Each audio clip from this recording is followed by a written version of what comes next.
The most recent job satisfaction survey by the Conference Board indicates 52% of Americans are unhappy at work. The other 48 are asleep, on an extended break, or unemployed. You're fired. Watch it now. Java button. Here is your wisdom nugget right at the very beginning of the video this week. Your job may not be the vessel of life fulfillment or the avenue in which you conduct your life's work. I am so tired of dealing with incompetence. It says 100% guaranteed, you moron! Mister, if you don't shut up, I'm gonna kick 100% of your ass! The job of your job may not be to fulfill you. It may be just a job. One that affords you the ability to pay your bills and live at a level where you're not crashing on the largest slightly crushed Amazon box you can find in the alley behind the Circle K. Now the problem is, every day you're getting bombarded with this message of the do what you love and what you're passionate about, and when you do what you love, you never work a day in your life stuff. Everybody's heard that. Now both are actually true, but consider the source. Basically, the ones that are saying this stuff, they've made it. They've achieved their goals. They're at the point, they're at that high ground where their lives are balanced and filled with canceled pointless meetings and free Wi-Fi. Because you drove a Hyundai to get here tonight. I drove an $80,000 BMW. That's my name. Now the point of that is, there is a big difference between your work and your life's work, and sometimes they're not the same thing. I mean, let's be real about this. If we didn't have to get up earlier than even the most dedicated farm animals, go through some hurried hygiene ritual, choke down a hastily frosted toaster strudel, and get ourselves to the job, I'm thinking we probably would do otherwise.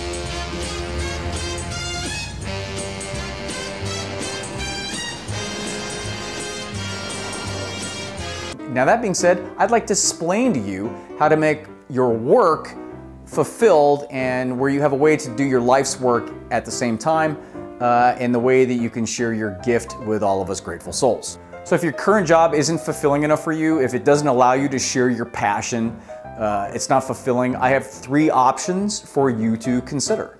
Option 1, stay where you're at, torment your bosses and coworkers, make it more miserable for them than it is for you. You put my stuff in Jell-O again!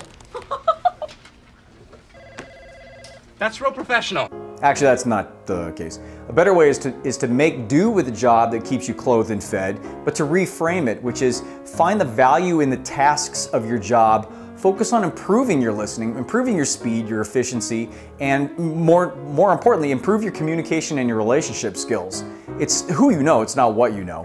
And that way, you'll make a great impression, people will begin to talk about you, and other job opportunities will start to open up. Ones that will allow you to exercise more of your passion and purpose. Well, how did you know I wrote that memo? Who else could write that memo, Davidson? That memo was famous. Now, a quick warning though, if your current job is completely dysfunctional, where there's no respect for the staff and you have 0 respect for the company or your bosses or their mission, then get the hell out now. It's not worth one more day of your life to come home feeling that you're getting cold cocked by a sock full of pennies every day. Just make sure you got something on the side before you just completely bail. Okay, option 2, stay with your job, use it to take care of the everyday financial bill paying stuff, and use your off time to serve your passion and your purpose.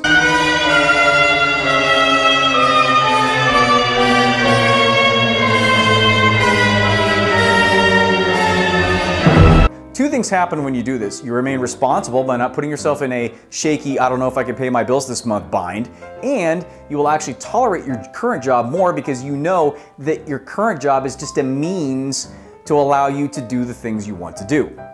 It doesn't define who you are or what your purpose is all about. A lot of people make that mistake with their jobs. In this scenario, I'm talking about using your off time to volunteer, take that photography class, join a Game of Thrones model building group, or learn how to make your own app online, you know, whatever. Whatever gives you that special little tinge in your undercarriage.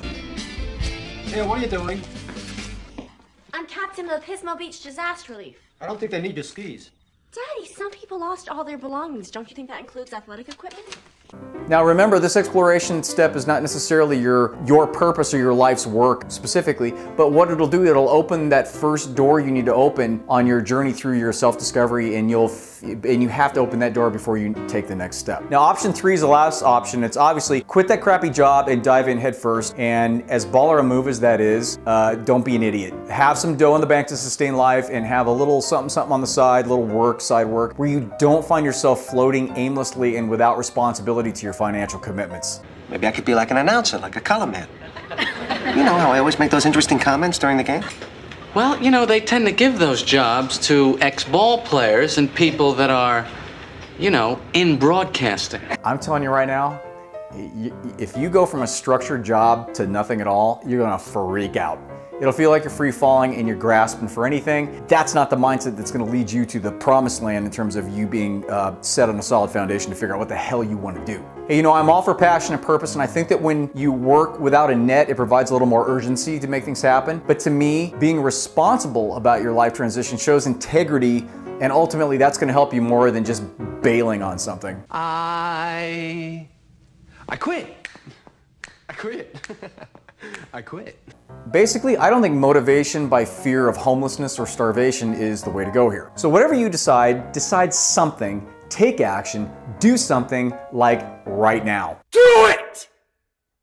Just do it! Every day is another day that's gone forever. That's it, it's done. You can't have that back anymore. The older you get, the more you realize that. For God's sakes, do something now. That's it, the sermon's over this week. Thanks again for the coffee, thanks for being here, javabud.com, the website, got all the stuff. Now here's your bonus clip of the week. And, oh, there it is. What? Here, let me just go ahead and get that from you. Great. So, if you could just get to that as soon as possible, that would be terrific, okay? Thanks a bunch, Milton. Goodbye. Okay, but I could set the building on fire.